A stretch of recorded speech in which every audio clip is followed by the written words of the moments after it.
தம்பி போங்க தம்பி, வேலையை பொதுமக்கள் மத்தியில் கடுமையான எதிர்ப்பு மற்றும் அரசியல் தலைவர்கள் மத்தியில் கடுமையான எதிர்ப்பு வந்ததுனால பிரபல ஜோதிடர் ராதன் பண்டிட் அவர்களை அரசு பதவியிலிருந்து இன்னைக்கு விலகியிருக்காங்க.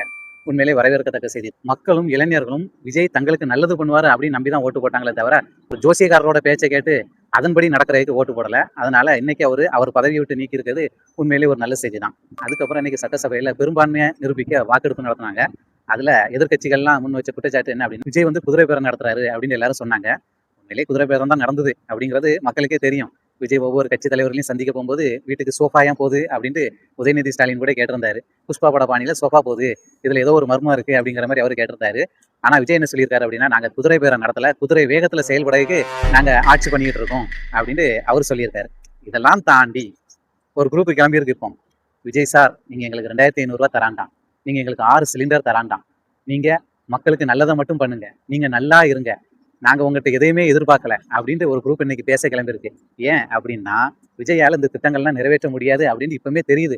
அதனால அவங்களே ஒரு டீமை வச்சு இப்படி இன்ஸ்டாகிராம்ல பரப்பி விடுறாங்களா அப்படிங்கிற கேள்வியை எதிர்கட்சி முன் வச்சிருக்கு. இப்படிதான் தேர்தலுக்கு முன்னாடி என்ன பண்ணாங்க, இன்ஸ்டாகிராம்ல உங்க விஜய் உயிர் என்ன வர்றனா அப்படின்னு சொல்லி எல்லா மக்கள் மத்தியிலையும் கொண்டு போய் சேர்த்தாங்க இன்ஸ்டாகிராம் மூலமா.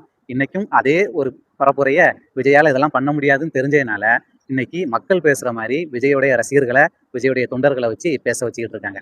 விஜய் சார், நீங்க 2500 பணம் கொடுக்கவும் வேணாம், சிலிண்டரும் வேணாம், அதெல்லாம் நாங்க சம்பாதிச்சு வாங்கிப்போம். நீங்க நிம்மதியா நல்ல ஆட்சி நடத்தினா போதும், அது ரொம்ப போதும். கடைசியா அண்ணன் சீமான் இன்னைக்கு ஊடகத்தை புறக்கணிச்சிருக்காரு. ஊடகங்கள் தான் சீமானை புறக்கணிச்சுக்கிட்டு இருந்து அண்ணன் சீமான் இன்னைக்கு ஏன் புறக்கணிச்சிருக்காரு அப்படின்னா, அதாவது அவர் மணிக்கணக்கா பேசுவாரு, மக்களுக்கு நல்ல கருத்துக்களை சொல்லுவாரு, நான் இதெல்லாம் பண்ணுவேன் அப்படின்ட்டு நல்ல நல்ல திட்டங்கள்லாம் அறிவிப்பாரு. ஆனா இது எதையுமே ஊடகங்கள் போடாது. ஆனா சீமான் மேல ஏதாவது ஒரு நெகட்டிவ் விமர்சனம் வந்துன்னா அதை பெருசா போடுவாங்க.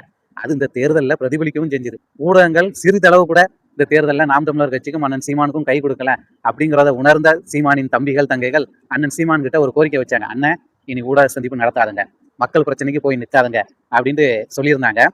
அதுல அண்ணன் சீமான் ஊடக சந்திப்பை இன்னைக்கு நிராகரிச்சிருக்காரு. ஊடகங்கள் கேட்ட கேள்விக்கு பதில் சொல்லாம போயிருக்காரு. ஆனா மக்கள் பிரச்சனைக்கு வந்து நிற்பாரு, அதை அவரும் சொல்லியிருக்காரு. தம்பிகள் மனம் சோர்வடையாண்டாம், மக்கள் மத்தியில போய் நின்னுங்க, இன்னும் 5 வருஷம் இருக்கு, மக்கள் ஒரு திரை பிம்பத்துல ஓட்டு போட்டாங்க, அடுத்த 5 வருஷம் வேலை பாருங்க, இனி நம்மளுக்கான களமா தான் இருக்கும் அப்படின்னு அண்ணன் தன்னுடைய தம்பிகளை ஊக்கப்படுத்தியிருக்காரு. ஊடகங்களை நிராகரிச்சுட்டு தம்பிகளை ஊக்கப்படுத்திட்டு போயிருக்காரு.